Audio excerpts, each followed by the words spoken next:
बिस्मिल्लाहिर्रहमानिर्रहीम। अस्सलाम वालेकुम मेरे तमाम बहनों भाइयों, मुझे उम्मीद है कि आप बिल्कुल ठीक ठाक होंगे। अल्लाह ताला आपको हमेशा खुश रखे, आबाद रखे और अल्लाह ताला आपके रिज़्क़ में बरकत फ़रमाए। मैं आज जो रेसिपी लेके आई हूँ ये ख़ासकर बच्चों के लिए है और इसको हम कुल्फ़ी भी कह सकते हैं, आइसक्रीम भी कह सकते हैं और इसको हम तरबूज़ का, मैंगो का गोला भी कह सकते हैं। तो इसके लिए मैंने तरबूज़ लिया है और इसको मैंने काट लिया है और एक अदद मैंगो लिया है, इसको मैंने वॉश कर लिया है और जो तरबूज़ है उसके मैंने सारे बीज निकाल दिए हैं और इसको मज़ीद छोटा कर लिया है और इसको मैंने ब्लेंड करने के लिए जग में डाल दिया है। अब इसको हम ब्लेंड करते हैं। तो इसके अंदर हमने पानी नहीं डालना, इसी तरह इसको ब्लेंड करना है। 2-3 मिनट चलाने के बाद फिर इसके अंदर हमने चीनी डालनी है। चीनी हमने आधी प्याली लेनी है, आप अपनी मर्ज़ी से कम या ज़्यादा भी डाल सकते हैं। तो अब इसके अंदर हमने एक अदद लीमू डालना है, उससे बहुत अच्छा टेस्ट आएगा और बच्चों को इसी तरह की चीज़ें ज़्यादा पसंद होती हैं।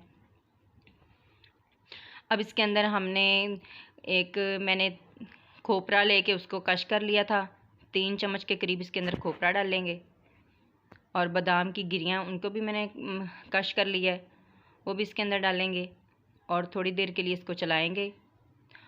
तो इसी तरह मैंने मैंगो भी काट लिया है, अब इसको भी हमने ब्लेंड करना है।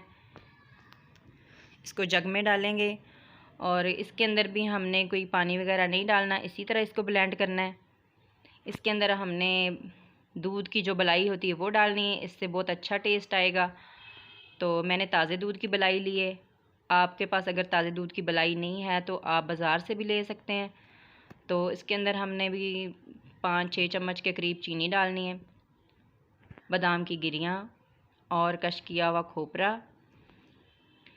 तो अब इसको चलाते हैं, 1-2 मिनट तक इसको चलाना है और ये तकरीबन हो चुका है।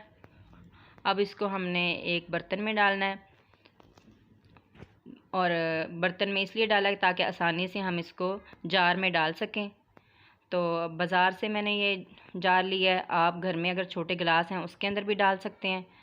तो अब इसके अंदर हम चम्मच से इसको डालेंगे। बादाम की जो गिरियाँ उनको मैंने हाफ़ करके वो भी इसके अंदर डाल दी ताकि वो जब हम इसको निकालेंगे तो बहुत अच्छी लगेंगी। तो 3 मैंने ये मैंगो की लिए हैं और 3 अदद जो हैं वो मैं तरबूज़ की बना रही हूँ। इसके अंदर मैंने छोटे छोटे टुकड़े जो तरबूज़ के वो भी काट के डाल दिए हैं। तो आप भी इसी तरह करें। अब जो मिक्सचर तैयार किया था वो इसके अंदर डाल रहे हैं।